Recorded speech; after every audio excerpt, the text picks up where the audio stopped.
Hello, welcome to the training webinar for this week. I'm Dale Franks. Today we're going to discuss something rather basic and routine. We're going to be going over the form controls. Now we're going to skip, or at least very lightly describe some of the more common controls. But I haven't done this, well, I've only done this one time before. And the reason I'm doing it again is because we have added some new form controls, and we have changed some of the existing form controls so that they're slightly different now, or they're organized slightly differently. So I wanted to be able to cover that today, and we'll spend some time on some of these new controls. However, without any further ado, let's just go ahead and get into it. So I'll share my screen and we can start. I don't think that there's much need to talk about the basic controls, but we have made some changes. So we are going to have to discuss a few things. A text box is a text box. A checkbox, I would only say about checkboxes is that you keep in mind when you use a checkbox, it always has a value. You can't, well, you can, but it doesn't have any effect. If you make a checkbox required, that's a meaningless requirement. Checkboxes always have a value. They're either true or they are false. So if you make a checkbox required and nobody checks it, it's still a valid answer. So only use checkboxes for things that are absolutely true or false. Let me also talk about the switch control for just a second. So let's drop a checkbox on here. Let's give it just some text, whatever, doesn't really matter.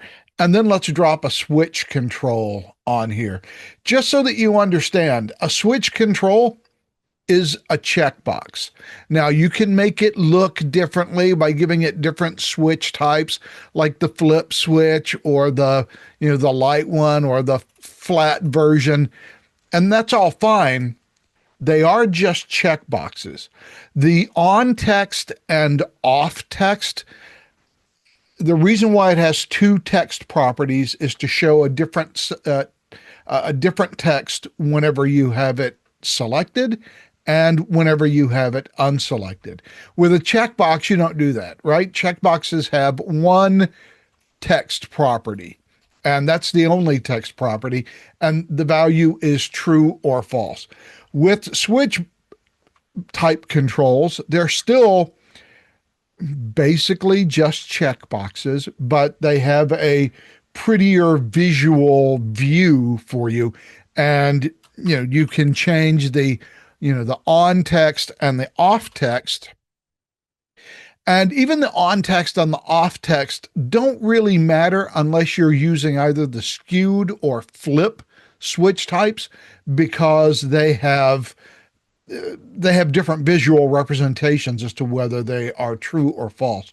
In fact, let me go ahead and save and run the form, and I'll just try to keep a version of this open in the background. And as I make various changes to the form design, we can refresh that form and we can see those controls in action. But we'll have to give it a second here to save. I also should note that I am running on the documentation server, which is literally a bleeding edge version of Process Director that is the latest development build. So there is the possibility that some things are going to go wonky today, and we are not going to see the full effect, or we may see an error or something. This is definitely not a ready for primetime version. I'm using it for a specific reason. We'll talk about that specific reason in due course, but this installation is configured to do something that my normal version, which is running 6.1.500, is not configured to do. So here is the checkbox, and as you can see, it checks and unchecks Woo. The switch, of course, because I have it set to flip, has this cute little JavaScript flip thing. And as you can see, it goes yes or no, depending on the value that it has. But just like checkboxes, switches always have a value. So just keep that in mind.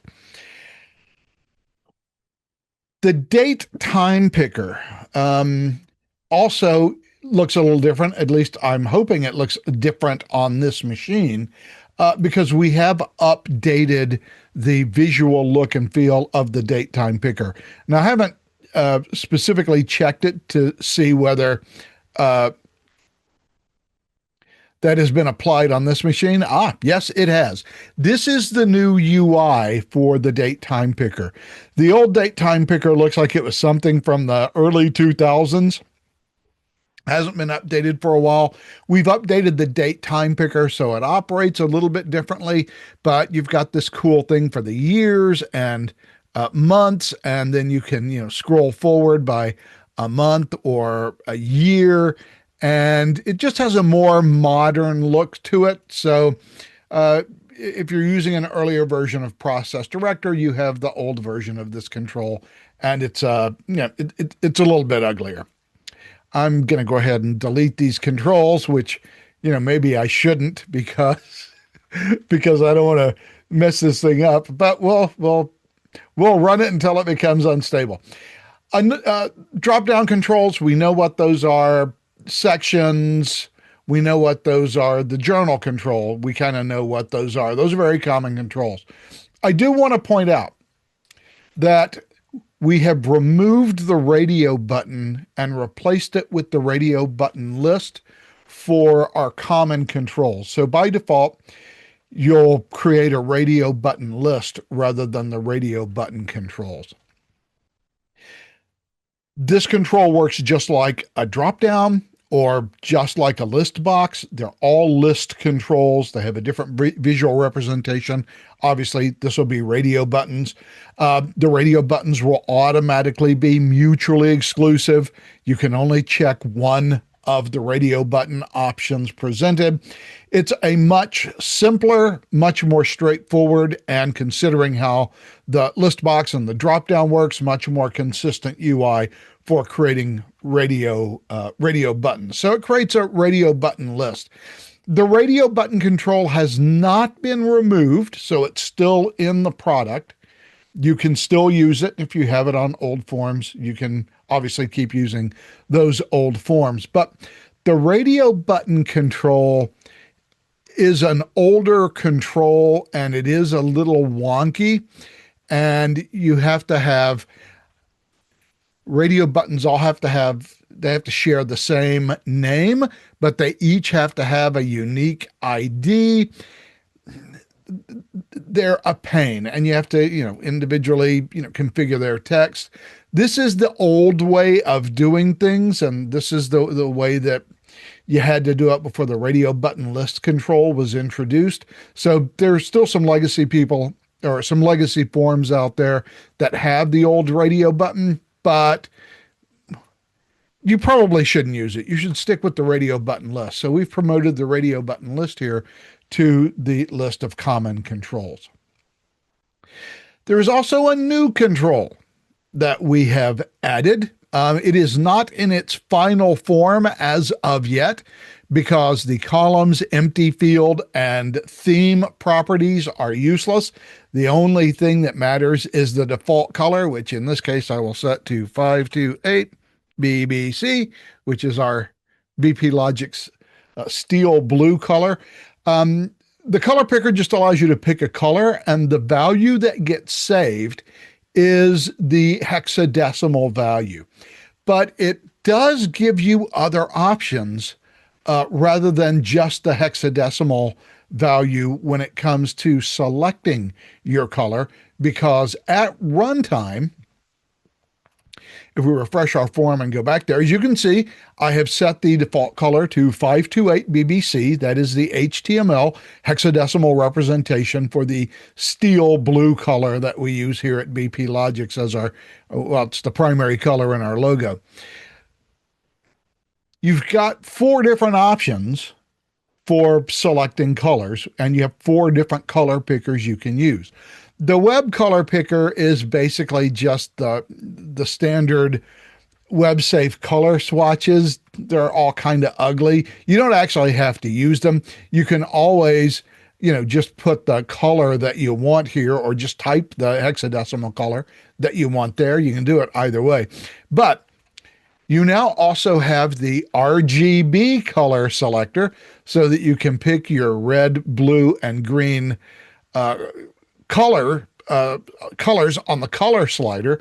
I find this a little confusing to use, and it's hard to kind of use RGB to pick your right color. Also, currently there's a problem here in that I should see this as a 3-digit text box, and it is too small. It is a 1-digit or 1.5-digit text box, which not super helpful either.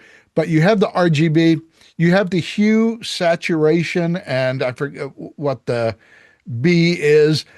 This is my favorite color picker. This is the one that I like to use because you can kind of sort of pick the main color that you want, and then you can lighten it and darken it. So I'm a big fan of that.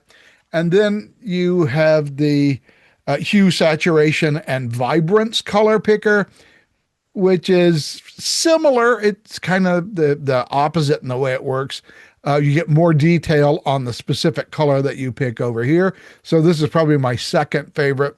But whatever color that you pick, you just hit apply, and it will save it always as the hexadecimal HTML representation of the color. So if you want to color things and choose, have your form users choose your own colors, you have that option with the color picker. So that's a new control, and we have added it to the base controls. I'm not sure why, because I'm not sure that the color picker will be a real popular choice. I don't know. It may be. But anyway, that is a new addition that we have added to the color picker, that we've added to the basic controls. The journal control, of course, just put your journal control on the page, and you can do milestones and have threaded conversation groups or threaded conversations on the page in a discussion area, for example. That's a pretty well-known one. Actually, most of these are pretty well-known. There are a couple that are important, but that we don't talk about a lot. One of them we definitely should talk about more, and that is the signature comments control. This is a special control. First of all, it's not a form control. It is a process control. This control does not save data on the form at all. This is where comments are collected by users who complete tasks in Process Director. As such, the value for a signature comments control is only stored in the process timeline instance. That's the most common thing, and certainly what you should be using for making your processes. So this gets stored in the process timeline activity instance. Now, what that means is that if you want to get the value of a signature comments field, you cannot get it from the form. You have to get it from the process itself. So if we drop a signature comments field on here, first of all, when I pull this form back up, the form instance that's running, this one, we're not going to see the signature comments control, because the signature comments control controls its own visibility. I didn't mean to open up a new copy of the form. All I wanted to do was save it. But I've got a signature comments control on the form. It's there, but it's not going to show up. I'm in a new form instance.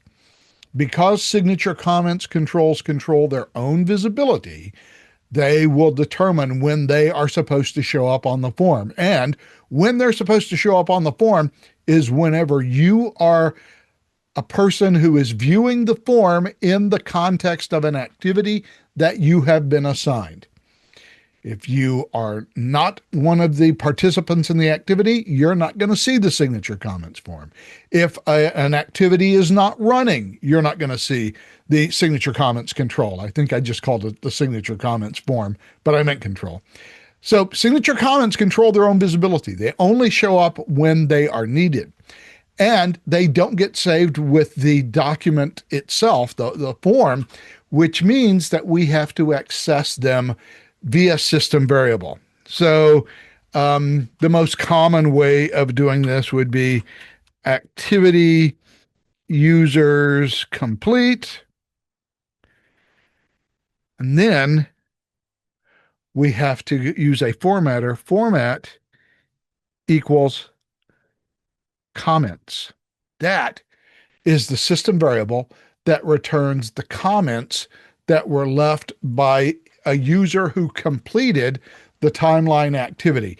It really only, to see comments, really only is valid whenever you're using activity users complete, because if a user hasn't completed the activity, they probably haven't left any comments. If there are no comments, so let's say a user completed the activity and did not complete any comments or did not make any comments, they just clicked the button and moved on. That's fine. What this system variable will return in that case, since format equals comments is blank, is it will return the user name. That is the default behavior for activity users complete, which is to return the name of the user. So format equals comments will return comments if they have left comments. The visibility and this control has some weird field properties.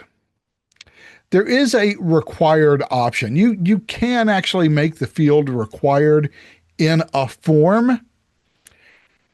That's not the best place to do that. The best place to do that would be in the process itself.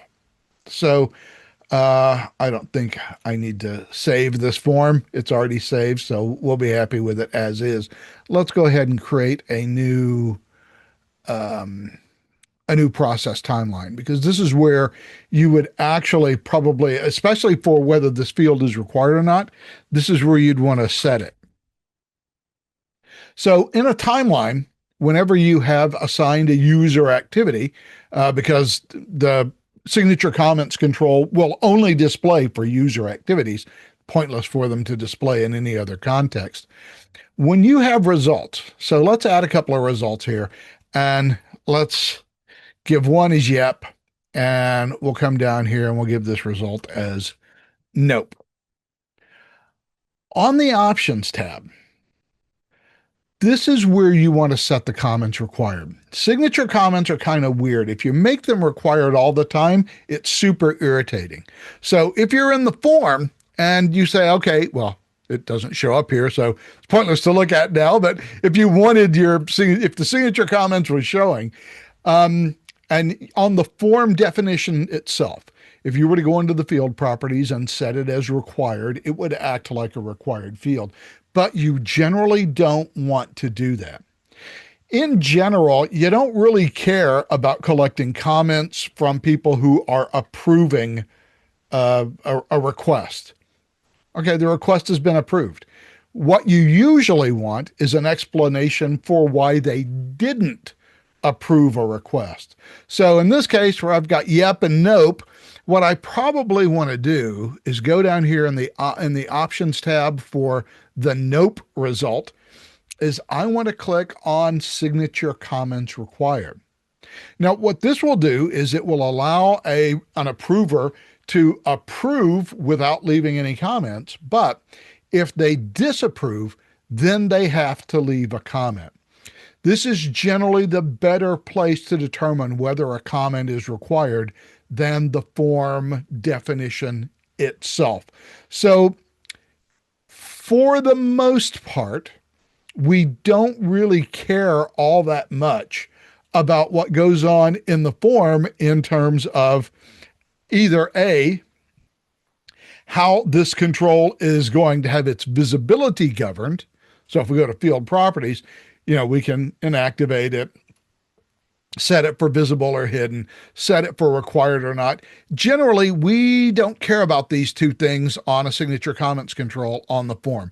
We don't want to touch them. We just want to leave the display options and the required options blank, because we're going to want to handle that in 99.99% of the cases in the activity or the results tab of the timeline activity. And we don't want to do that on the form itself. It's best just to let the form control itself, control its own visibility.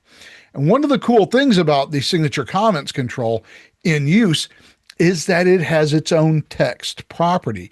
And this text property is what serves as the label for the controls.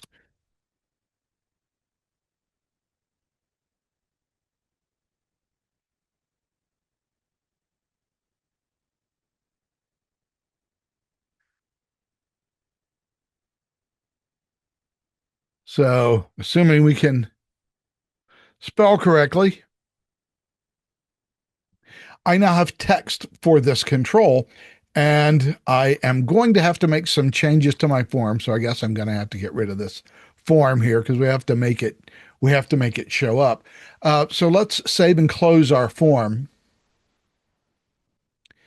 And wow, there are a lot of controls to talk about, and it's already 10:20. So I'm I'm going to have to skip a lot of common controls, but there are some controls that are important enough that you really need to understand how they work. So let's go OK. Oh, no, I didn't want to go OK there because I wanted to at least kick off a timeline. So we're going to have to kick off our sample timeline. Okay, great. And now we'll hit OK. So when our timeline runs, we should see our control. So we'll go back over here. Now we'll run our form again, and I'll have to remember not to get rid of it. I will submit it. Now the form has been submitted, and my signature comment control now appears. And this is the text property that I just typed in. So this is the label for the signature comments control. I really dislike we're doing some things for end users to get rid of pop-ups. I don't like that it worked that way. I really wanted the pop-up, but it worked. Here's my form. It's showing me my comment. If I decide to hit nope, it's not going to let me do that. It's going to tell me that I've got to enter a comment in the signature comments one field to complete it. Although if I hit yes or yep, it will go ahead and submit my form for me, and that makes me a happy camper. So we're going to go back over here, and we're going to update and run from here so that I have my pop-up back, because that I do want for later. So that's a signature comments control. It's a very useful control, but the way that you address it and the way that you use it is sort of fundamentally different than any of the other controls that exist in the online form designer, because technically it is not a form control at all. It just looks a lot like one. The signature control, no big deal with that. It's just a little spot where you can use your mouse, and you can press and hold the left mouse button, and you can sign things with your mouse or trackball. That's nice. If you need to collect a signature. Largely unnecessary, the signature control, because of the e-sign act, the federal e-sign act. If I'm logged in and I click approve, I don't also have to sign to show that I approved something. It's automatically approved if I am positively identified in the system, for example, with a username and password and so forth. So in most cases, you don't need the signature control. The comment log control, you don't need at all. We have a journal control. The comment log control is ugly and icky, and it's an old way of collecting comments. We'd prefer that you use the journal control.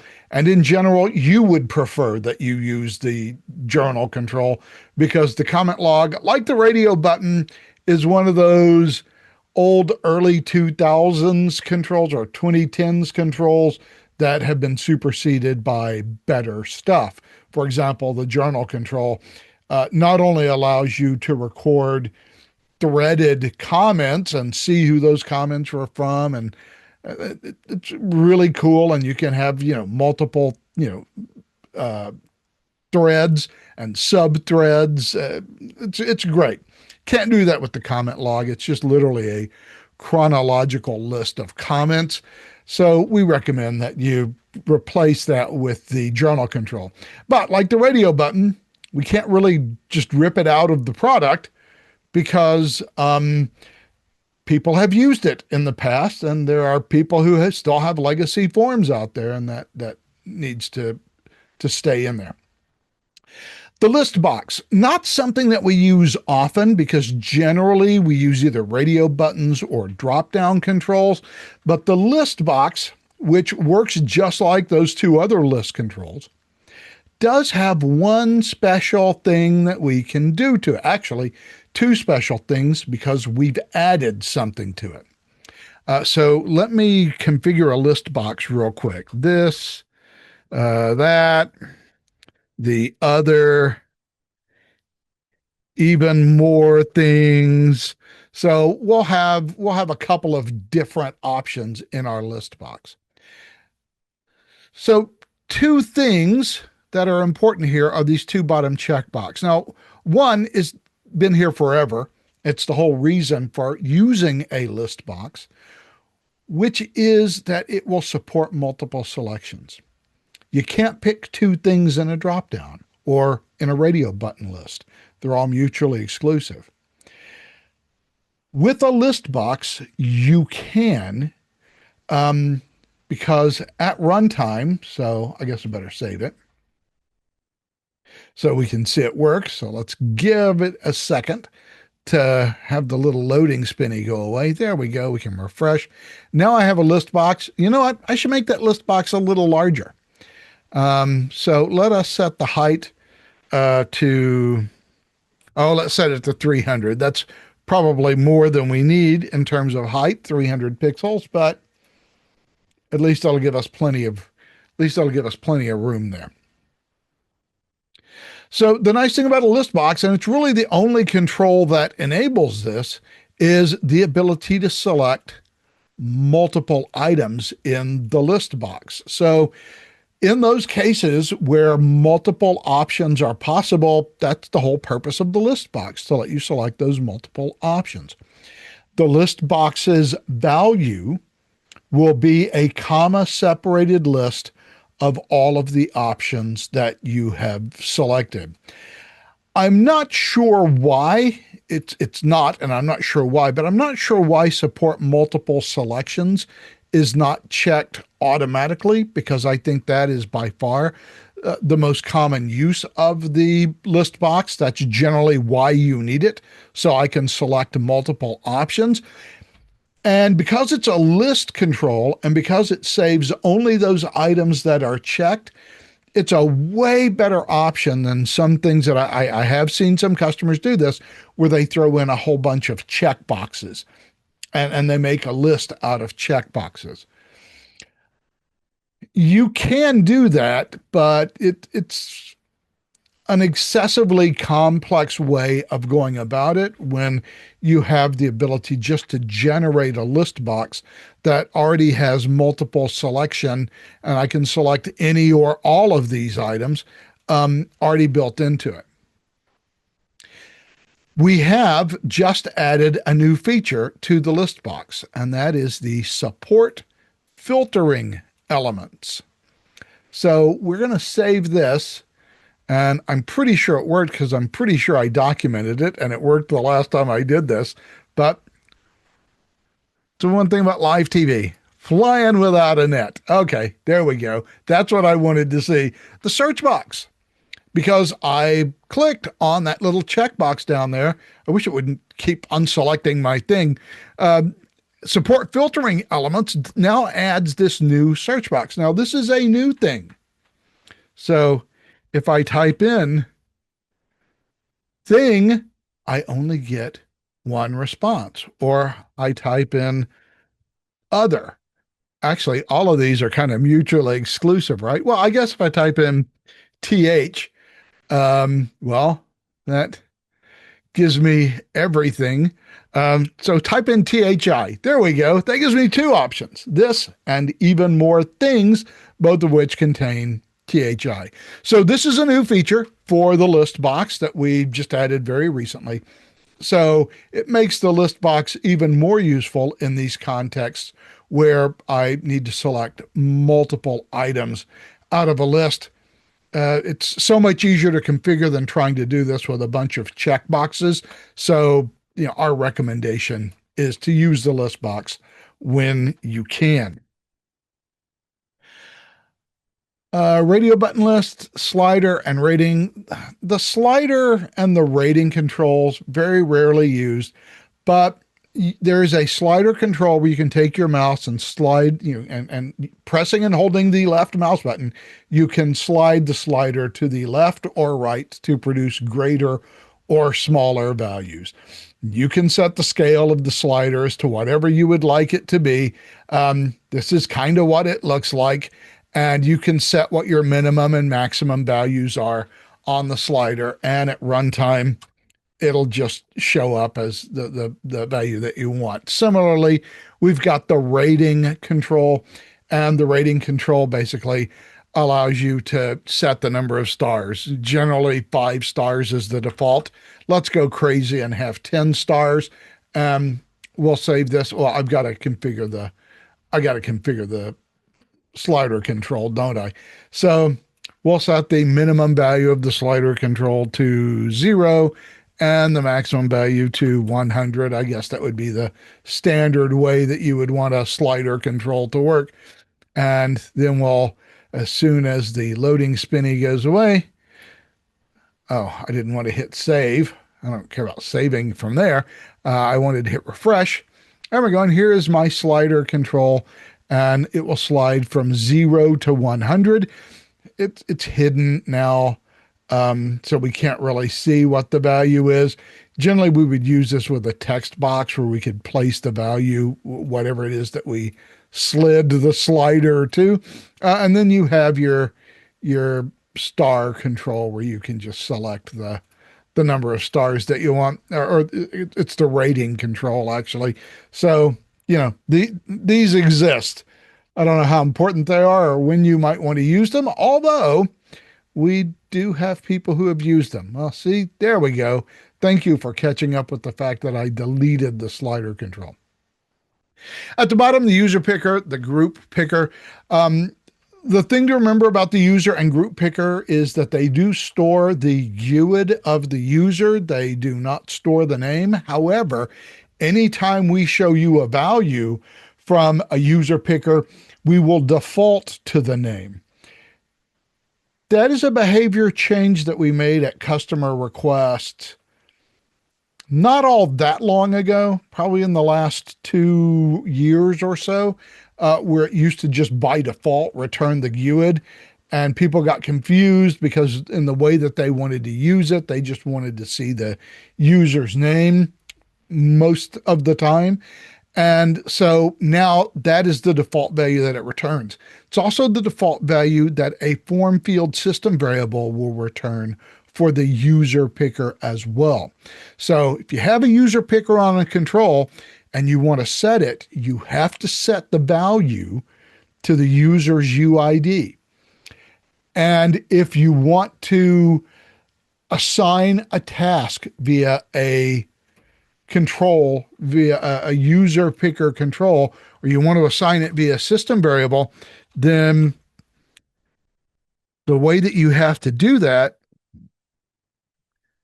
is to use the format equals UID formatter, because now by default the user picker system variable the form field system variable will return the user's name, and that's going to make everything go wonky. So you're going to have to set the format equals UID formatter so it actually returns the GUID that uniquely identifies the user. So if you do a task assignment via system variable like this, then you need to be sure that you put the format equals UID in there to make that work. The group control is pretty similar in terms of how it works as well. So just keep that in mind. There are a couple of wrinkles because customers asked if I'm using a user picker. In most contexts, I actually just want to see the name of the user. And if I want to do anything else that requires the user to be specifically identified using the GUID, then I'll just use the UID formatter for like assigning tasks, or, excuse me, I'll use the format equals email formatter to specify their email address for a notification, for example, in the notifications tab of an activity. All right, those are our major input controls. Let's talk about some of the other input controls. We're not going to go into a lot of detail here. The content picker is basically a picker that will enable you to pick items out of the content list. It's just not going to be something that you use very often because your end users don't have access to the content list. You don't want to give them access to the content list. And if you put this on a form, they're not going to see anything in it anyway because they shouldn't have view access to anything in your content list on a production system. However, for certain forms that you might want to make available to administrators, the content picker is useful. And you see it in many other contexts whenever you have to select a form, like in the choose system variable dialog box when you have to choose a form or a timeline. That's generally a content picker, and that's where you pick things out of the content list. You're not going to use it at all for end users. Category and attribute pickers are the two metadata controls, which enable you to set the value of the control to a specific metadata category or a specific attribute. Let's be clear here. That sets the value of the control. It does not apply metadata to any object at all. So in almost every case, when you're going to use the category or attribute picker to choose attributes, you're doing it because you want to set metadata.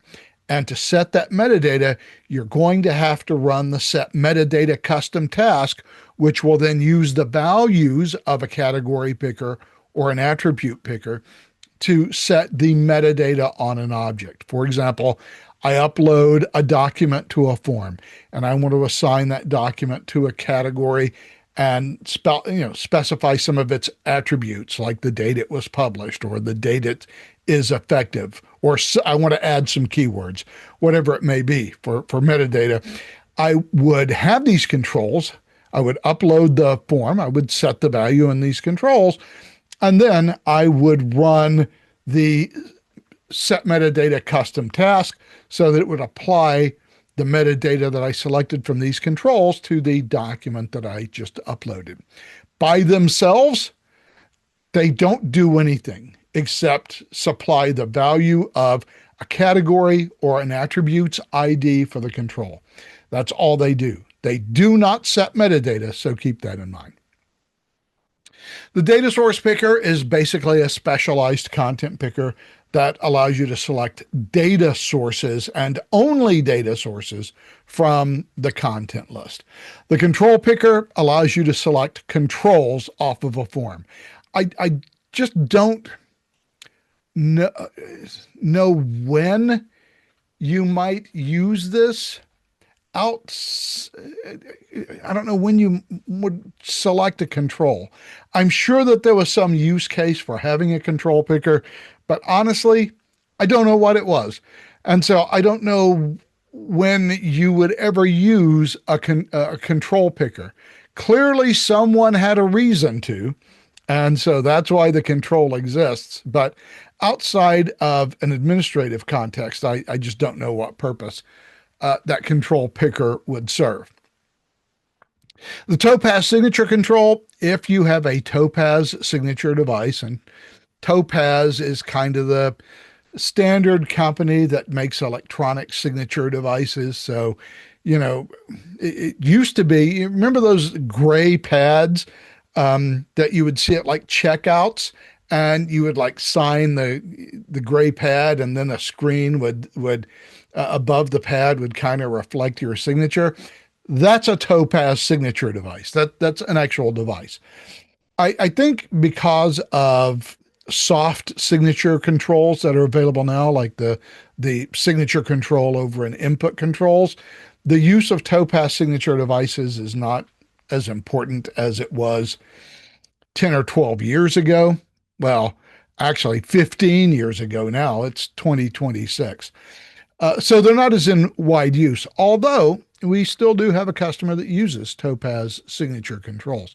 So they still exist, but it is more and more being deprecated because there are just, you don't really need a device anymore in most contexts to collect signatures. There are soft signature controls that you can collect without having to have a, that separate gray box that has that little, not oval, but rectangular window, and you had to take a stylus and sign in that little rectangular window. Yeah, those are all going away. Actions control. This is full of useful stuff depending on who the user is. The button area control. This is a super important one. I do see forms from a lot of you where you have all of these controls on the page and you don't put in a button control. So I'm just going to make some content here. And okay, there's my last line of content. I'll save my form. We'll pretend those are controls, even though they're not. And I'll go ahead and refresh. There we go. When I refresh, notice I don't have any other control. I don't have any controls on this page, but I still get all of my action buttons on the bottom of the page. That is because Process Director wants to give me the action buttons, and I have to have the action buttons. So it is going to throw them, if they exist nowhere else, on the very bottom of the form. Now, that's okay, unless down at the bottom of the form, I've got, say, well, let's make it real tedious. Let's drop in a journal control, and we'll set the height to 500 because that'll be bad. And then under, well, and by the way, we want to set this down here at the bottom. So let me X my way out of that and Control V it down there at the bottom. Okay, and then below that, just for good measure, let's drop in a routing slip.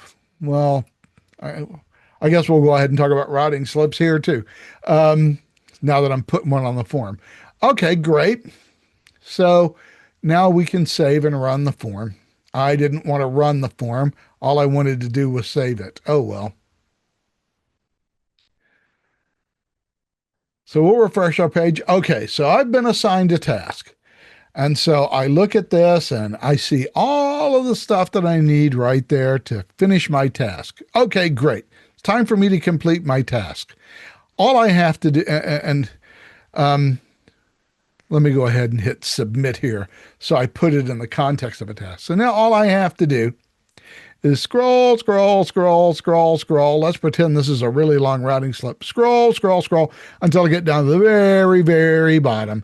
And then I can complete my task. That's super painful. We would generally, look, sometimes you want to have the journal control on the page itself, and that's fine. But if I don't want to scroll past all that, then what I really need to do at this point is drop my button area right there so that whenever somebody is assigned a task and they open this form, I can make their life a little bit easier because their action button is right there. Now, I can put action buttons anywhere I want on a form, but as a default, it always needs to go above the routing slip, simply to not force the user to have to scroll all the way down below the routing slip just to access their approve or deny buttons. So the action buttons control enables you to specify where you want the action buttons to go. Our best practice recommendation is that that you always use a routing slip and that you always place an action button control above the routing slip so that if the user wants to scroll through the routing slip, they can, but they don't have to complete their task. The action button needs to go at the highest point on the form where they can complete their task. So we always recommend that you have at least one. Notice I said at least one because you can have more than one. You can have as many of these action buttons as you want. In fact, I often do that for different users. For example, for one set of users, I might want to have all of the standard buttons. But say for other users that I didn't want to have the same level of control on the form, what I might do is go into Actions and drop in a second button area control. And for both of these button controls, I would obviously have to go into their field properties, and I would have to set some display options. So I want, one button to show up to administrators, but the other button, I don't want to give them the ability to make any saves to the form, for example. So on this second button action buttons control, I can turn off the show OK button, which means the only button that they'll have the ability to click is the cancel button. I've done a couple of webinars where I've actually implemented this so that different people saw different buttons, and some people had a more restrictive look at the form than other people. This gives you a lot of control. For example, the complete buttons, I can turn them off too for this second button control. So if I am in some status where even if I'm assigned the task, I might not want them to complete the task currently. I might want them to wait for some amount of time, whatever it may be. So I can have these two buttons on the form that will just show different things to different people at different times. So the action button control really makes your control of the way the form is approved and where the approvals appear, makes it a lot easier. Since you can have multiple action buttons on the form, you can place them in all kinds of different places, even if they're all the same. You can have the same sort of configuration in 3 different places. That's entirely up to you. And if you don't have an action button at all, Process Director will place one on the form for you automatically, but it will place it at the very bottom of the form. The print eForm button is literally just a print button. So if you click on it, it will print the form. People don't use that much anymore. There's not a lot of reason to, but it's there. Since we have it up, let's just talk about the routing slip control. The routing slip control shows the process that the form is taking through whatever approval process that you have set up. It allows users to track it. We do recommend that you have a routing slip control on the form. It is highly configurable, highly customizable. It has many properties. You can show many different things on the routing slip. You can show more or less. You can track sub-processes or not. You got a lot of options for the routing slip control. And our recommendation is that every form that you create have a routing slip control. So now I've talked about it, and we won't have to talk about it later. So let me delete a bunch of these controls here. Let's give it a second to notice that I have deleted them. Let's talk about the save button. The save button is weird. And I already know that if you use it, you're not going to like how it works. And I sympathize with you. But the fact is, saving is wonky. Actually, form creation is wonky. So the problem is, whenever I create a new form instance and it pops open, it kind of exists, and I guess I should refresh this. Well, I suppose if I'm going to refresh it, what I really should do is save this. And now I can refresh it, or as soon as it. Okay. So it's still not. Okay. So this is the first thing that you're not going to like. And it goes back to what I was just talking about. We're talking about new form instances. This is a new form instance. It doesn't really exist. I mean, it kind of does. Process Director knows that there is a form instance looking at you in your browser, and it has assigned it a GUID, and it has set it in this weird pending status. And it doesn't really exist until the form is submitted. So I've got the form. Process Director knows sort of the basics that there is an instance that exists that you're looking at in your browser. But Process Director is not going to have any data until this form is submitted.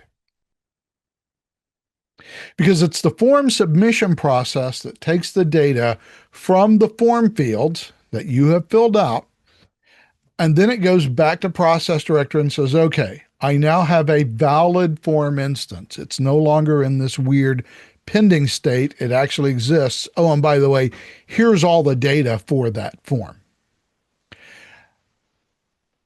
Because that's how the save normally works, by default, you do not see a save button on the form until a valid form instance exists, which is to say, one that has been submitted and saved. So if I submit my form, hey, look at that.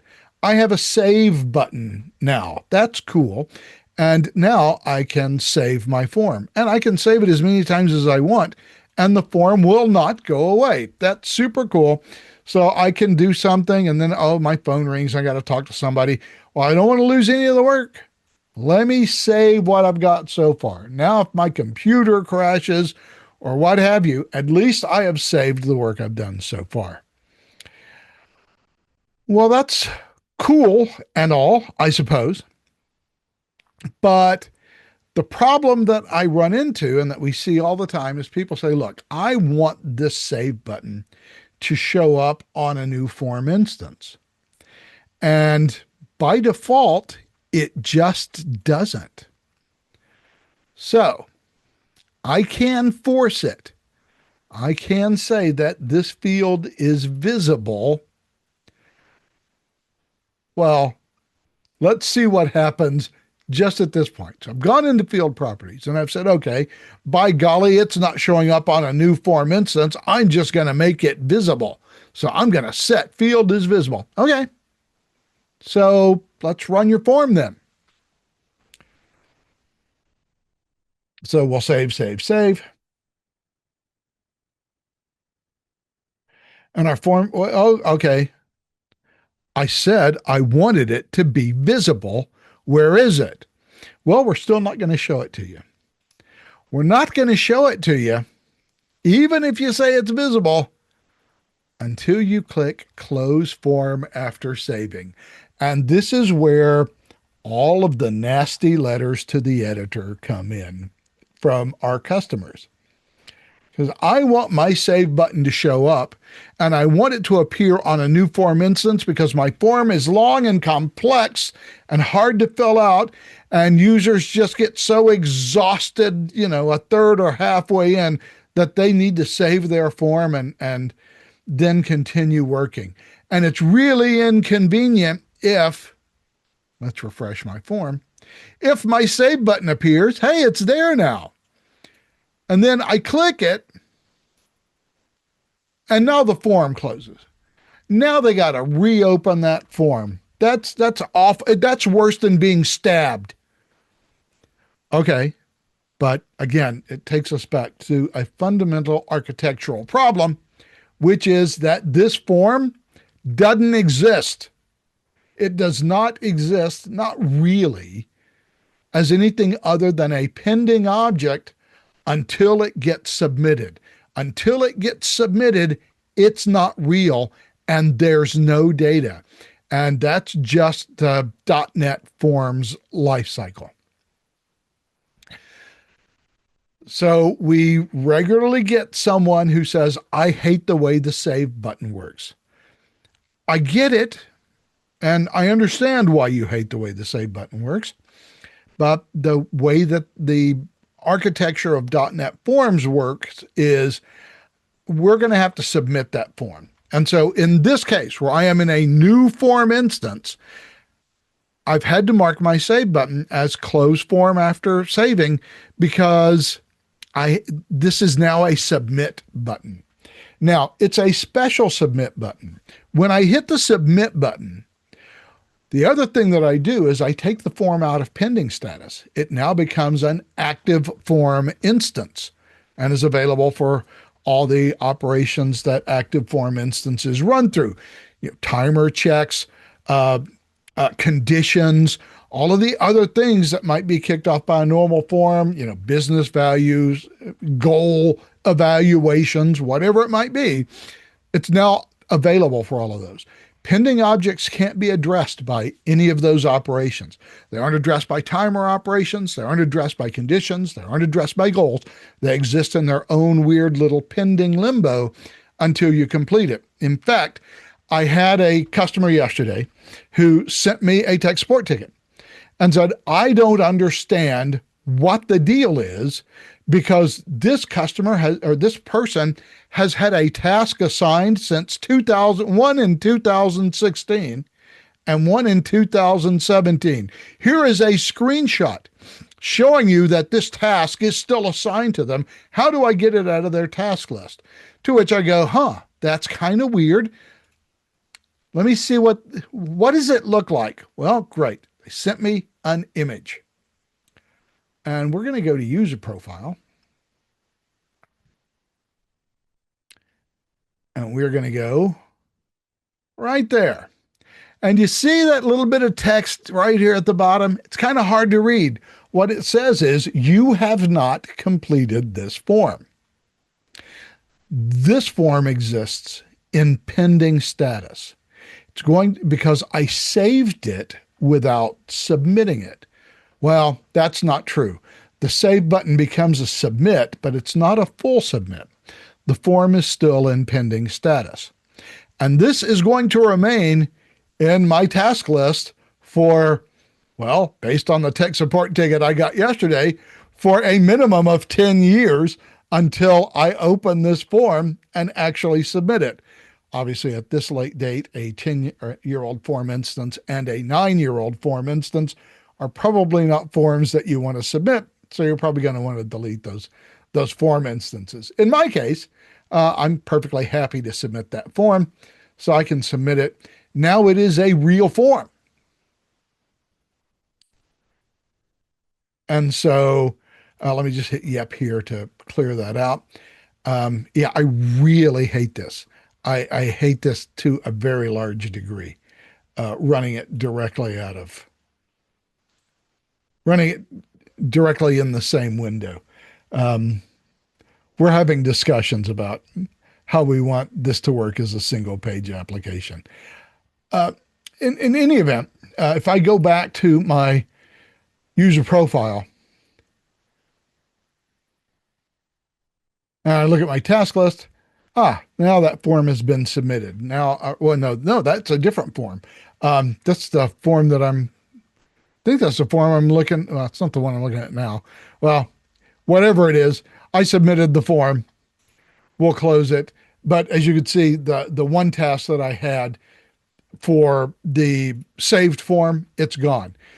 But as the tech support ticket I was referring to indicates, If you save that form, it's going to remain in your task list forever until you submit it. So if you ever see you have not completed this form, it's because you've never submitted the form. At some point, you saved it and then ignored it, and apparently ignored it for, in the case of the support ticket yesterday, a decade before finally deciding you'd had enough. So great. That is an extraordinary amount of patience uh, to wait for a decade before addressing it. In any event, that's the save button, and that's just how it works. The cancel e-form workflow timeline, but is a button, as is the manage process user button and the invite control. Now, all three of these controls are management controls. You would never put them on a form that was exposed to end users. Cancel eForm workflow or timeline does exactly what it says. If you hit the cancel button, whatever timeline you're running is done. It cancels the remainder of the timeline. So there's an obvious danger to exposing that to end users because even inadvertently, they're going to make all of your processes go higgledy-piggledy because somebody's going to click that button. For administrators, it's great. So if you want to put it on a form, just be sure that only process administrators can see it to allow them to cancel the process. Same thing happens with manage process users. What it enables an administrator to do is they can click the button and then they can just select users that they want to add to the task or remove from the task. So it just provides a management interface to enable process administrators to determine, to change the configured values for an activity or a process and to make process changes on the fly. The invite control is, again, a similar one, although not entirely for administrators, although largely for senior executives. What this enables someone to do is to click the button and then to invite someone else to participate in that task. You don't have any control over who they invite. So when you drop in the invite control, what it basically shows up as is, well, I can show you what it basically shows up as. Let's take a look at it. Let's refresh. And I am not in the process of a task. So this is, again, one of those controls that controls its own visibility. It doesn't really have any meaning if you're not in the context of a task because there's no task to invite someone to. But now I've got this control. It's just a user picker. So I can invite anybody who is accessible via this user picker to perform the task either with me or for me. So this enables me to invite others to my task. Now, I can, like any other user picker, confine it to a group or set of groups or to a rule or what have you, just like a normal user picker control. But outside of that, anybody that I can select, I can make a participant in the task. So use this wisely. At the very least, it's unlike the other action controls, the cancel and the manage process users. It's not destructive. It's just additive, so it's not that dangerous. The normal button control is right there. It just creates a button. Buttons automatically invoke actions. So you can place a button control on a page to invoke a custom task or whatever it is that you'd like to invoke. The email complete link actually provides a result link. We don't generally use it on a form. We generally would use it on a email template. And generally we wouldn't even do it then. Generally what we would do is we would just use the email complete link. custom variable, but this is the UI control version of the email complete link that we always use, or that you can use on a email template. Normally you don't use this at all because normally you don't use email complete links. Um, uh, Normally what you do is just provide a URL, the email URL, which links to the form and opens it up in task context so that the user can review the form and click one of the buttons. But email complete links do enable you on an email template to specify what the text is of the link. So, it may be, sure, do it. But you probably don't have a result called sure, do it. Your result is probably something like approve. And then if you want to confirm or you want to have them add comments, you can select those two options. These are all options that are in the system variable. Frankly, it's easier to configure the system variable than it is to use the UI control. But if you want to use the UI control, you can use it. In a form, you're not going to be super happy with it because it is an email completion control that is designed specifically for the email. Technically, I think it should go in its own little drop down menu up here at the top rather than actions, because I mean, it kind of looks like something that's just a normal form control, except that it's not. It is a email notification template solely control. And it would just take up a lot of space to throw it in a separate menu. So we added it here.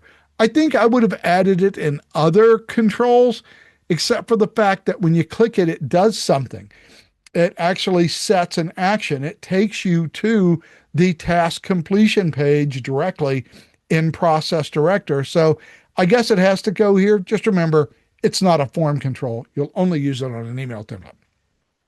The Reauthenticate control, on the other hand, is a form control, and it requires that users reauthenticate whenever that control is available. You're going to set its display, and whenever that is visible, it's going to require the user to reauthenticate before they can perform their action. It's basically an extra bit of security control.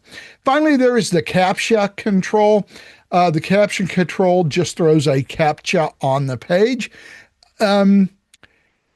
It does have various levels of difficulty. So this is, I think, is the normal difficulty. So as you can see here, the sample is XOIUG. But I can set it to extreme difficulty, which is always fun just to see if I can even tell what the CAPTCHA says. And sometimes I can't. Let's refresh here for the CAPTCHA. Okay, well, that's actually not too bad. OTK6 or 0TK60. Let's generate a new image. Oh, okay. Okay, I think I could read that, but obviously it's a little difficult, and a computer would find it even more difficult. But a little extra security by throwing in a CAPTCHA on your form and requiring that that CAPTCHA be completed before you allow somebody to submit the form. Okay, the system variable control, you've seen me use it over and over and over again. It's pretty simple. You type in a system variable, and then you type in the label that you want to show up in the form. So, now we'll just do cur user, and we'll type username. There we go. There it is. It shows up in the form. It's just an easy way to encapsulate a system variable. You don't actually have to use it. You're not required to use that control. If you just type in cur user on a form, I meant to capitalize that, and I did exactly the opposite. But if you just type in the system variable on a form, it'll work. It'll take the text and it'll It'll translate that system variable for you. And even though you always see me use all uppercase for system variables, the fact is they're case insensitive. So you can type them in uppercase, lowercase, it's up to you.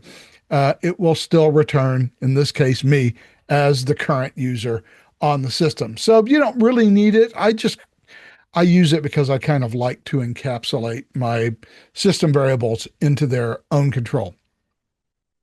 Label control, this is for accessibility purposes. Every user input control should have a label control, and that label control needs to have the associated control ID set to the name of the control for which it serves as a label.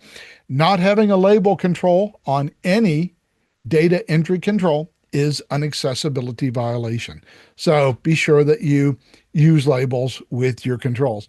I know a lot of times I cowboy my way through stuff during the webinar by just typing in text and then throwing a control next to it. That's for savings of time. On a production application, you would use the label control and would do so religiously. Routing slip control, we already talked about, so we'll move past it. Now the HTML control. Now, this is a super useful control if you know HTML and you know what you're doing, because what it enables you to do is to actually throw in some raw HTML. Now, the HTML works in one of two ways. If I don't give it a name, then it just gets thrown in on the page as standard HTML. And I can just type in whatever raw HTML I want to type in here. You won't see it listed on the list of controls. It's basically just a shorthand way for dropping some HTML in without having to go to the source view and manually add some HTML. But if you give it a name, it then actually becomes a real control. And you can treat it like a control, and you can set display options for it, make it appear or not appear so that your HTML is only used whenever you want it to be used. The most common use for this is actually a pretty cool one. And I don't have it on documentation, so we'll have to go back over to the training server and we'll go into the content list.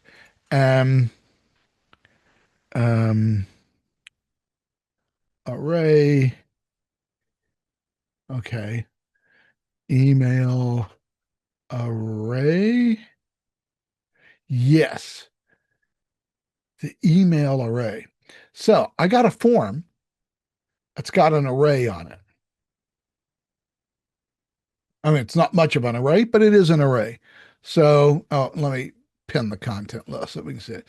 So here's my array, right? It's got three columns, well, 4 columns, I guess, in this array, 4 columns of data. One of the common things that you want to do if you have an array on the form is to put that array onto an email template. Now, the trouble is that email templates don't actually know how to handle arrays because arrays are a user entry control. So with the appropriate amount of HTML jiggery pokery, what you can do is you can actually create an HTML table, which will show me the employee, their role, and their comments, in a header row. And then I drop in a pattern and replace right here. I look for that pattern and replace from my table row control, and we'll have to go look at the table row control on the form. And so I'm actually taking out some HTML on the form and just replacing it because what the form wants to do is return the array, the values in each array column, wants to return them as a comma separated list. I got to get rid of that comma. And so that's what we're doing here. And then I have an end that just ends the table for me. And what makes this work is on my form with my array,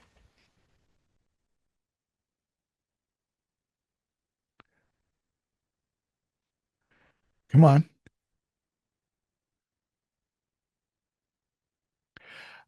I've got a field here, and this field is called table row. And so what happens with that table row, if we go back to the form definition, um, is that custom task or is that set form data? I got to remember where it is. Set form data. So what we're doing here is we're writing in some HTML to create a table row. So there's my TR tag, my TD tag, and now here's my form attendee for this row and form attendee for this row. Row num equals the row num system variable because I'm inside the context of a row, so that means something. And it just takes my three fields and it creates an HTML representation of those three fields. And it stores it in the array. So each row of my array also has a hidden text field that just inserts these form field values inside this table row field. Now, when this gets returned, what is going to get returned, did it let me copy it? No, it is not going to let me copy it. Okay. But what's going to get returned is a comma separated value with all of this stuff between each comma. So what I'm doing on my email template is I'm using that HTML control to just take this field here on the form, this table row field, parse through it, just cut out the commas so that the other HTML tags all work, and it creates three table rows for me if I have, three rows in my array. So it's a cool little thing. It's just one of the many uses of the HTML control, because you can also take the HTML control and you can set JavaScript in there. That will work. It's a cool control. So if you are a little more on the developer side, you may like the HTML control. Knowledge view control, that's how we display a knowledge view. Anytime that you want to display a knowledge view, you can drop in a knowledge view control. The important thing you have to remember is you've got to go to field properties, set the default value to a content item, and then you have to pick the location of your knowledge view and pick the knowledge view so that it displays inside your form, inside the knowledge view control. So knowledge view control, super useful for displaying knowledge views, obviously. What else would it display? The hot link control just allows you to construct a URL. That's kind of cool. You specify the text of what you want it to say, and then you specify the URL. We use this a lot in email templates as well, because we always set it to the email URL system variable, which will just return the URL of the form to open it up in task context. Don't use it in forms itself a lot, but use it all the time, the hot link control, in email templates. I have seen it used on form, to link to, government websites or, other administrative information. So it's useful to have. Probably not the most important control, but outside of an email template, but cool to have. Image control. There are two image controls that you can use in Process Director. Just point out that this top one up here is also an image control. This is the built-in image control that already exists in CK Editor, which is what we use to build the online form designer. That's the standard CK Editor control. The BP Logix image control is a bit different. It's also much simpler. What it expects is to have an image URL for the image. So it doesn't allow you to upload images to Process Director. There are some times when you have to use this control. For example, if you're generating a QR code and you want to display the QR code image, you would have to set this, you'd have to use the BP Logix image control. Other than that, it's just a standard image control. It doesn't do anything special. For most of your use cases, you can just go ahead and use the normal CK editor image control. Notice that they look very similar, but for the CK editor image control, you have the ability to upload images directly. Just keep in mind that anytime you want to generate QR codes, you have to use the BP Logix image control. The calculation control, it just enables you to perform a calculation, which is very useful. You usually use it in arrays to multiply unit price times quantity and things like that.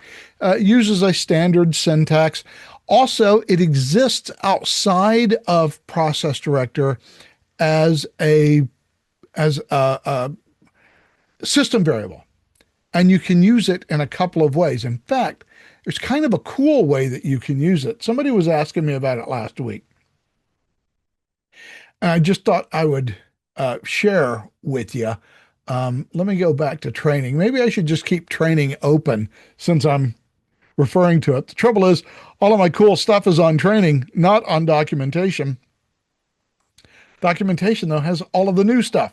So let's go to support and support tickets.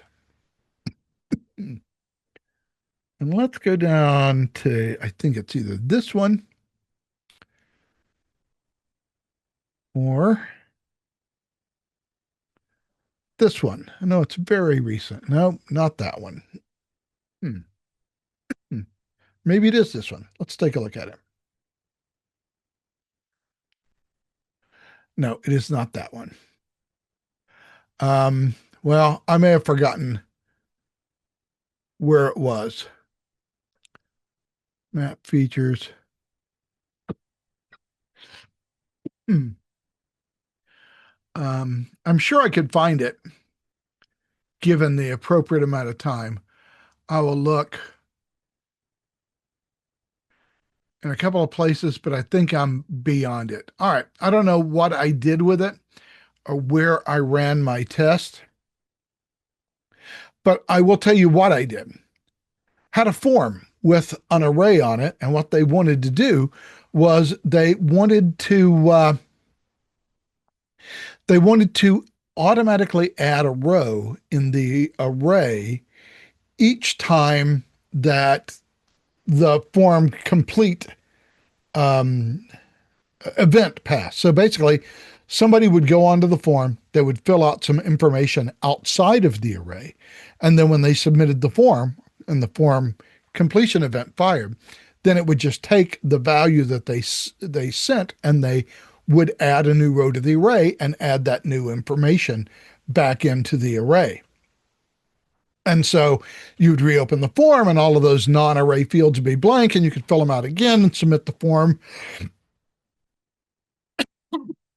And when the form closed, it would add them to the array.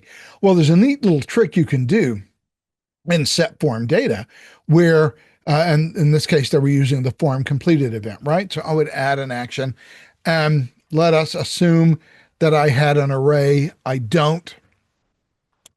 So we'll just pick something at random. But what you're able to do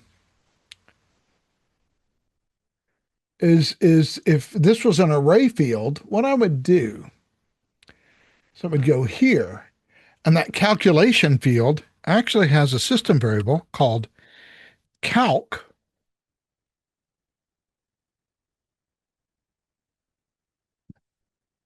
I think I need a comma there. Calc formula equals, and then what I could do is just take the value for the array start field, for example, or the array field, which let's say it's called array start.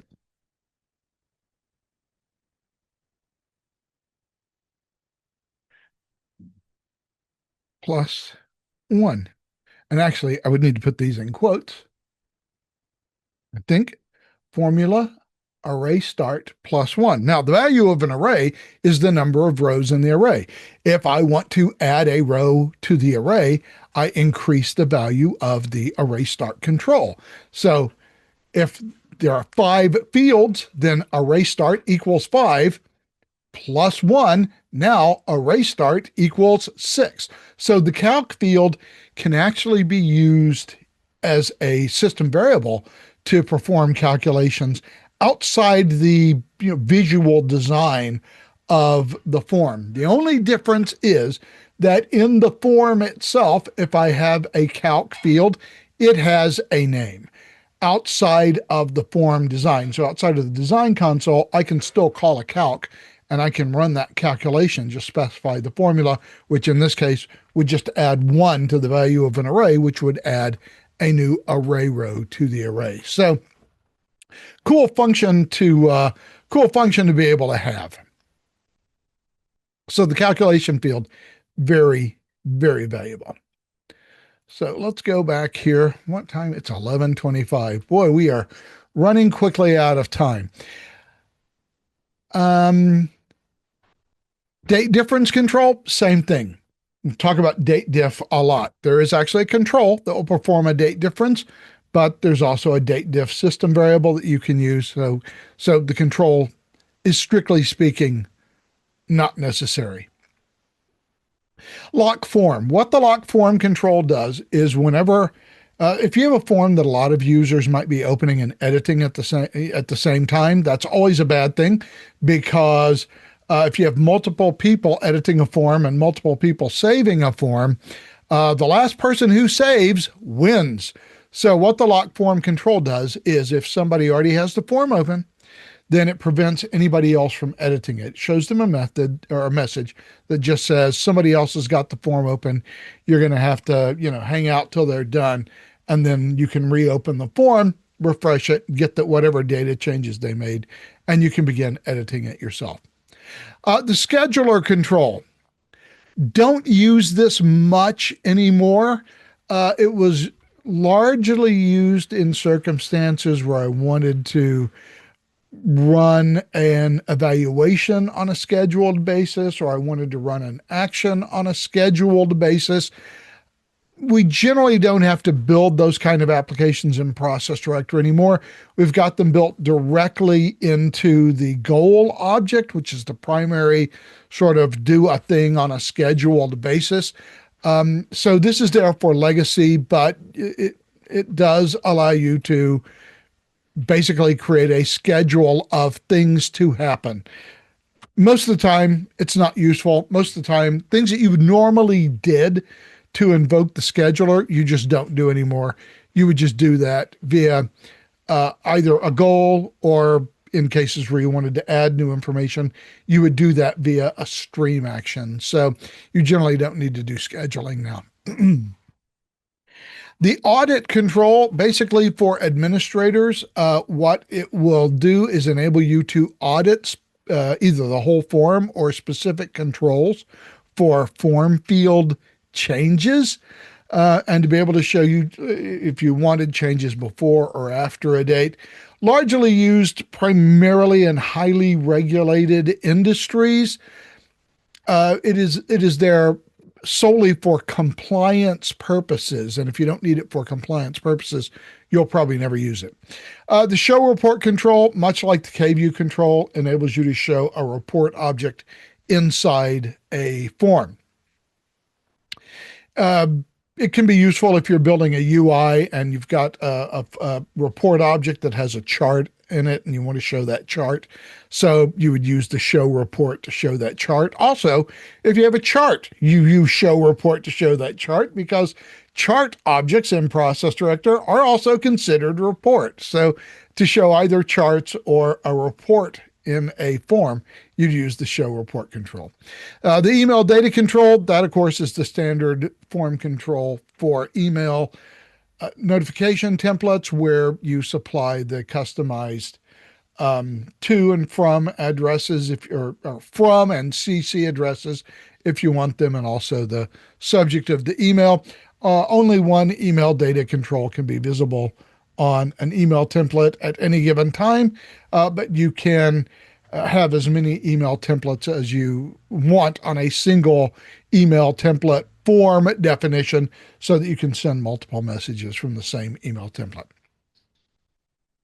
The tooltip control enables you to put a tooltip, much like the tooltip that says tooltip control right below my mouse. That is a tooltip. You can display tooltips, although our tooltips are a little more attractive. You can display a tooltip on a control so that when somebody mouses over that control, they see a specific tooltip. We're going to skip this for a minute. We'll come back to it in a second.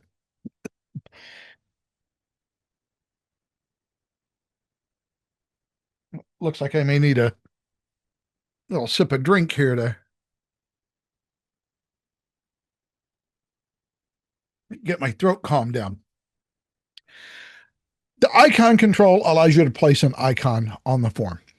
That's all it does. You just stick the icon control on there and you can show an icon. You use the icon picker to pick the icon just as you normally would. So, there's nothing super special about it. If you want to show an icon on a form, you can show it. Now let's go to this control. It's called the Pathfinder control. It's not going to be called that for much longer. We've decided to rebrand Pathfinder to a new name called Appruvia AI. So all this is going to change. It's already 11:30. I've got a lot more to go through. I'm not going to be able to do a real demo on this. I think I'm probably going to set up a training webinar on Pathfinder / Appruvia AI in the not too distant future, especially because this machine is already set up for it. And this is largely why I used this machine to do this. We're just running out of time. But in brief, this control implements the Pathfinder / Appruvia AI functionality into a form. We can do a couple of different things because there are 3 modes to this control. The default mode is PLS, which is plain language summary. Given a document that I upload to the system, perhaps a research report or something like that, PLS mode will take that uploaded document, or will take one or more uploaded documents, and will provide a document summary. That document summary can be provided in either PDF or Word document format and attached to the form as an attachment. So you can have this very long, complex document that just gets summarized into a plain language summary of between 1 and 2 pages to summarize all of the stuff. And you can show it in PDF or document form. There's also a standard mode. Now, the standard mode just provides users with an AI chatbot. The concept is that you have a complex application and you have documentation, user documentation for that application, which you can upload into there is a RAG management thing. So you can actually upload that custom training information into Appruvia AI. And once uploaded, the AI can look through it for answers when people ask questions. So you would have your documentation uploaded, and then you'd put this control on the form.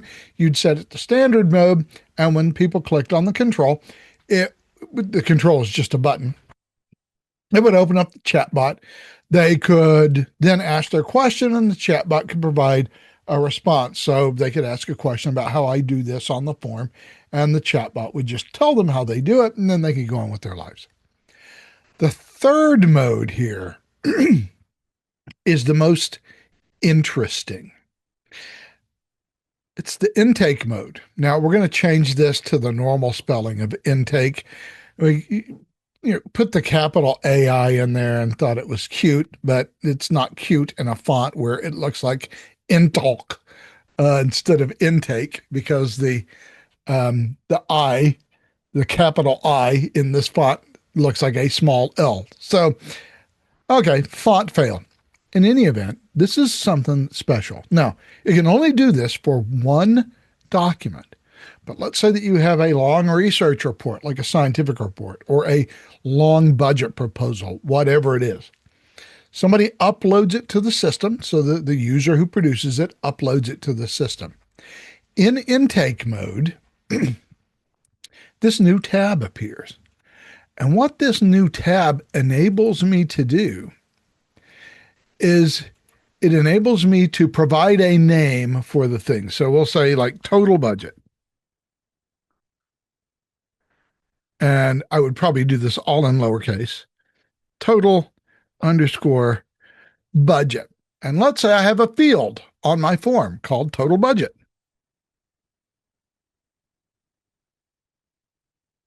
And we'll assume that it's not in an array, so we won't have to put a name in there. And then you have this description field. What this description field allows me to do is to write an AI prompt. Find the total cost of this proposal. And well, that's all I have to say. Find the total cost of this proposal. When the form is uploaded and the Pathfinder, you click the Pathfinder button, and I could do this for multiple fields. We just had a sample from the engineering, or just had an example from the engineering team where they pulled like 10 fields out of a budget proposal. What happens is the Approvia AI goes through the form, reads through it, finds the total cost of the proposal, and calls it total budget. So I'm making up a variable name just off the top of my head. But it's going to take that variable and it's going to drop it into the total budget field on my form. So basically, what this enables me to do is to take a complex document and by using AI prompts, just extract the specific data that I want from the document and have it brought into my form. Now, obviously, this is going to require that the documents be in a, if not a standard format, at least a relatively similar format. And because it is AI, it is not going to be perfect and it is not going to reproduce exactly correctly 100 out of 100 times. You have to check outputs for AI always, but checking the output of, 5 or 10 form fields is probably going to be a lot less time consuming than reading through a 30-page budget proposal and trying to pull this stuff out manually. So I think the big thing on the intake mode here, and this is a brand new control, obviously, I think this might be a big time saver, especially for research heavy, like concepts, right? Like if you're doing medical research, the format of a research concept proposal is fairly standardized all across North America and really all across Europe as well. So that is something that Intake would be able to read pretty easily and would be able to pull into the system relatively easily and reliably. I think it's a really cool idea, and it makes a tool that just in terms of summarizing a document, pulling data out of a document, and filling out a form, it might save you a couple of hours if that, every time you get one of those research proposals. So, this is one of those things that we're adding into the product in a light way to try to make things easier for end users, especially for complex tasks. So that's the what is currently called the Pathfinder control. will eventually be called Approvia AI. And by eventually, I mean pretty soon, which means I have a lot of documentation I have to rewrite too, because we've been calling it Pathfinder for a year and now we're changing the name. So Approvia AI, that is what we will be talking about going forward. We have 20 minutes left and we have a lot of controls. So we are going to zip past these really quickly. The layout controls.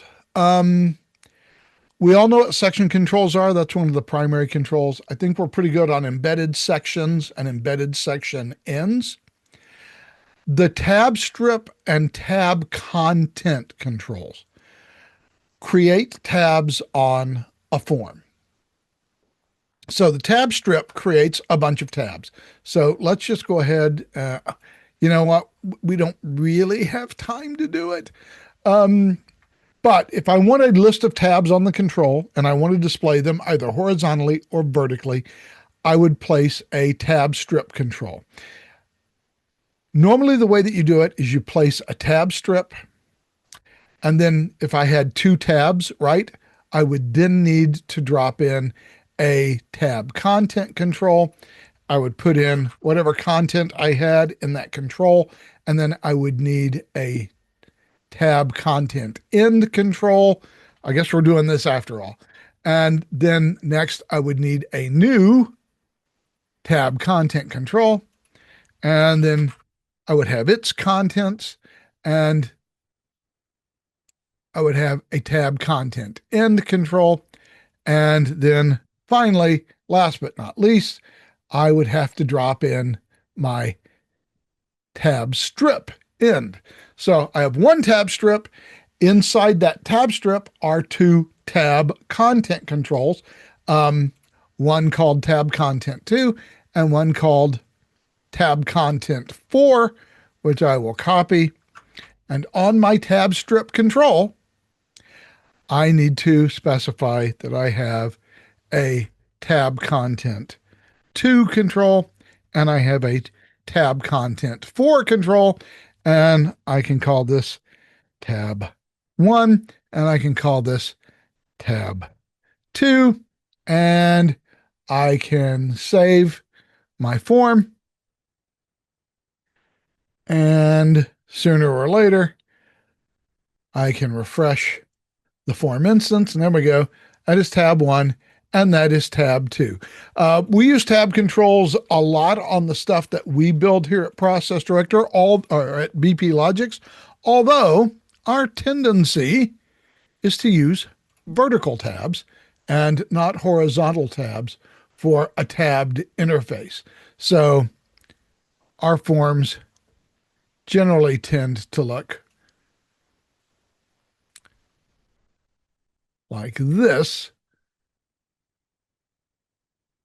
Refresh. There we go. Where we have tab 1 and tab 2 on the side. So we tend to like the tabbed controls, and we tend to put everything inside a tab when we're building tabbed form, which is kind of cool because what I don't have to do a lot of scrolling. I can generally make my forms single page forms by making them tabbed. And so all I have to be able to do is just go through each of the 2 tabs or 3 tabs or 4, however many tabs you have. I think we've got one form for like Pub Pro. It has like 9 or 10 tabs ultimately by the time you finish the entire publication process. So that generally makes your form more compact, keeps everything above the fold so you can have a nice small form, and you have all the data there and you don't require your users to do any tabbing up and down. So it does tend to make things a little more convenient. So that's one of the cool layout controls that you should probably use more. You can throw in comments. These are HTML comment start and comment end controls. They won't show up on the form, but you can throw comments in for development reasons. And then you have form error string location and form info string location. So, if you fail validation, you get the red banner that says this is a required field or whatever it is. That's a form error string.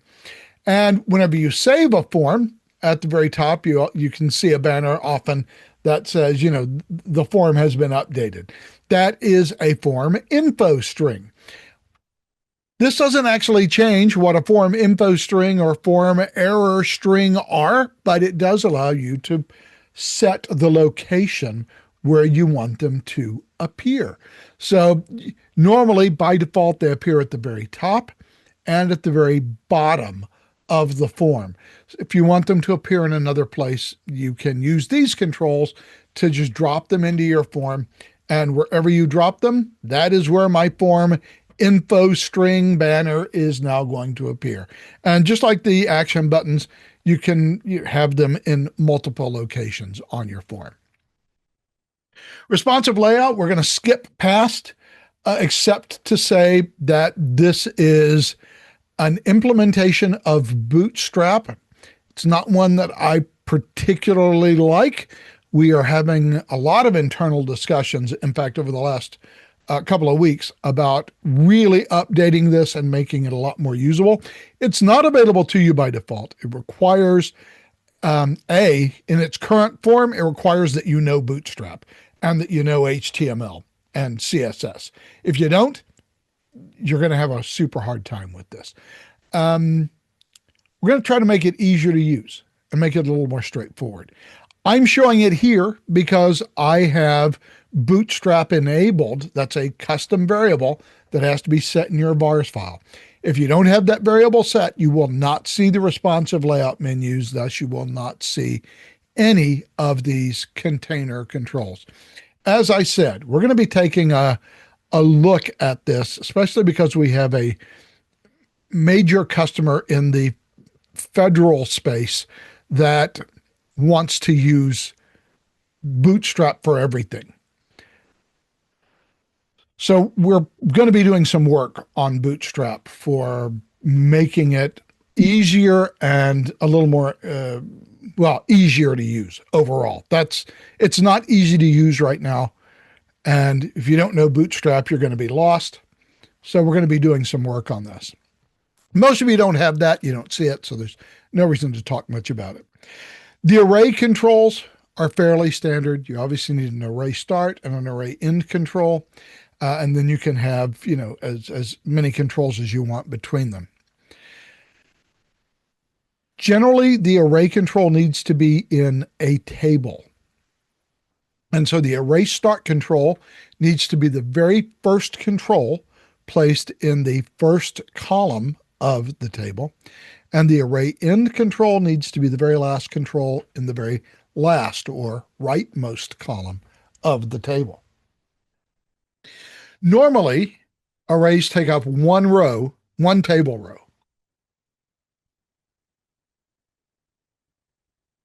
They don't have to. You can place arrays across multiple table rows. Works just fine. Just that the array start control needs to be column one, the first control in column one, row one, and the array end control has to be the very last control of the last column of the last row of the table. They don't always have to be in tables. They actually work if you don't place the array in a table. It's just that all the controls get all jammed up together.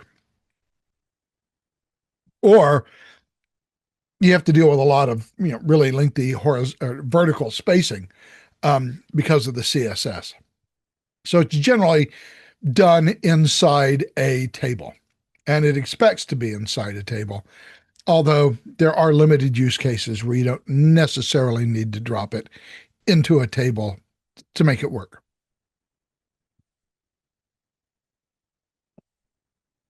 The add row to array is a button control that appears outside of the array. You probably already know that.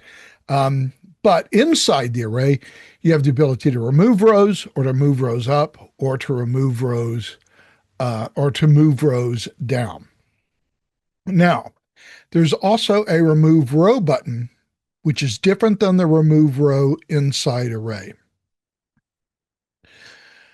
The remove row button, just like the add row to array button, works very similarly, in fact, to the add row to array button. It exists outside of the array. It will always remove the last row of the array, just as the add row to array button will add an additional row to an existing array. So the remove row button only works to remove the last row in the array. Hence the remove row inside array button. This button will, when placed inside an array row, you click it, it will click that specific row. The default depiction on this button is an X icon, a red X icon, in fact.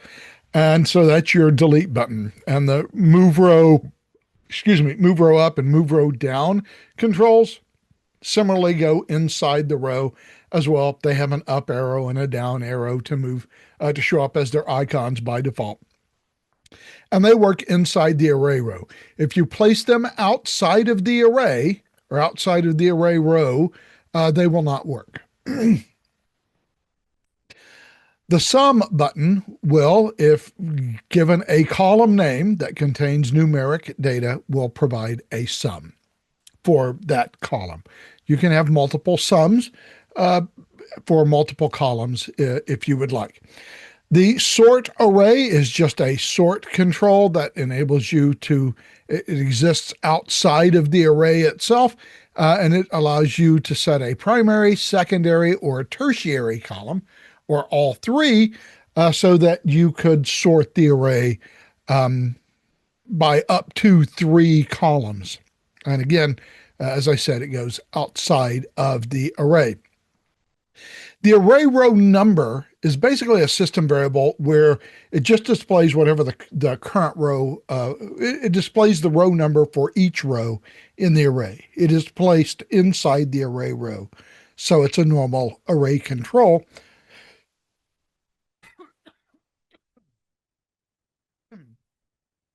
It has no configuration or anything. It does one thing. It displays what row it's appearing in. And that's all it does. So it will just be numbered 1 through n, however many rows there are in the array. There's no other configuration for it. It just provides a visual indication of what the row number is that you're looking at. It's useful if you have long arrays with like more than 10 rows, just so that you know what row that you're on in the array. Attachments. There are 2 controls that you need if you're going to upload attachments. You need an attach objects control.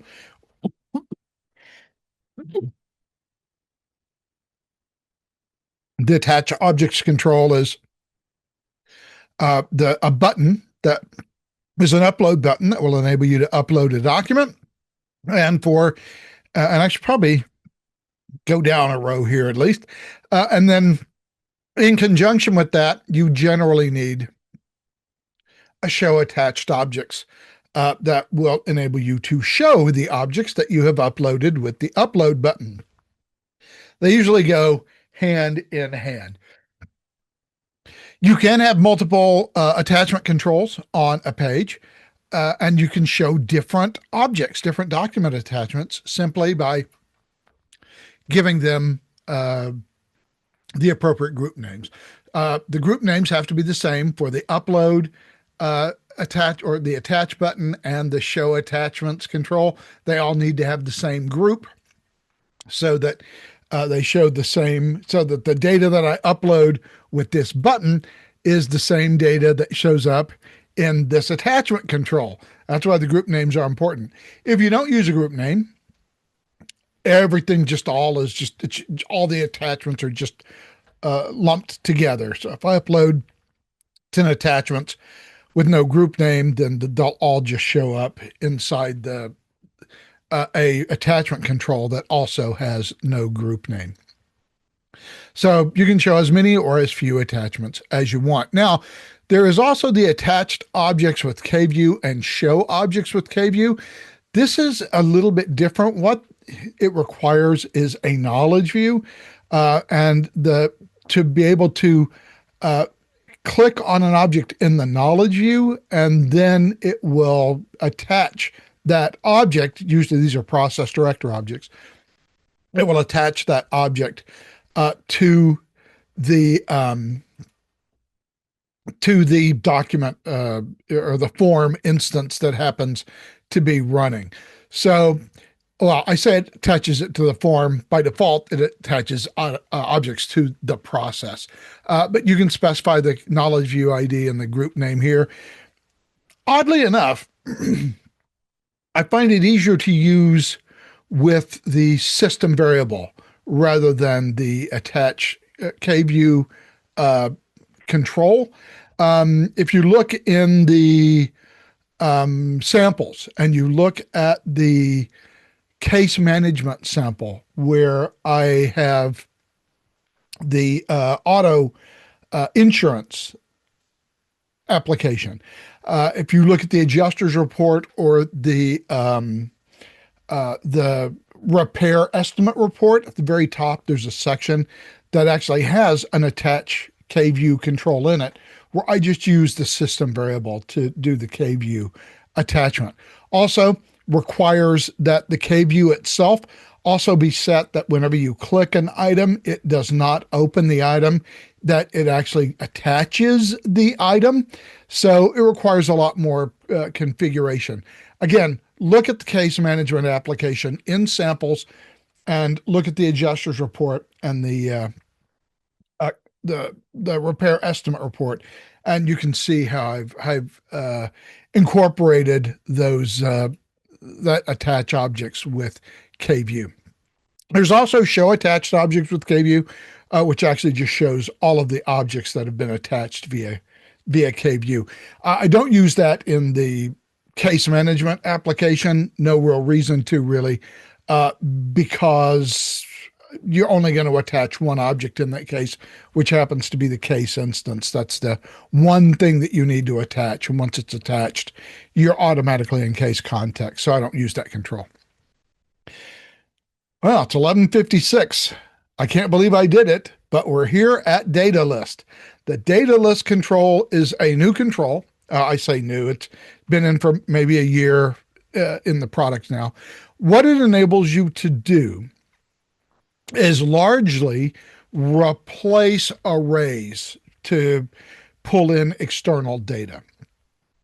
You can pull in a huge bunch of external data.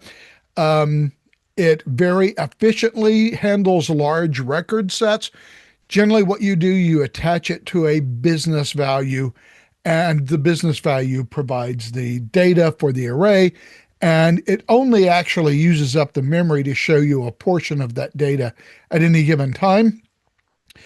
It's a single control, which can show you thousands of records. Previously, people were doing this in arrays. In fact, I think I talked a couple of weeks ago about a customer that ended up with, an array with like 9,000 rows, or something like that. There were like 100,000 form controls on the form, and he was like, it doesn't work. It just soaks up all the memory and stopped working. Yeah, arrays will do that to you when you're trying to show a couple of thousand rows. So this can show a couple of thousand rows, and your computer will barely know that any of the data is being shown at all. But with that, those are all the controls.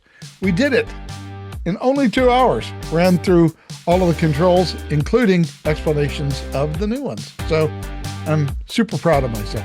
Have a great week. We'll talk to you next week. Until then, so long.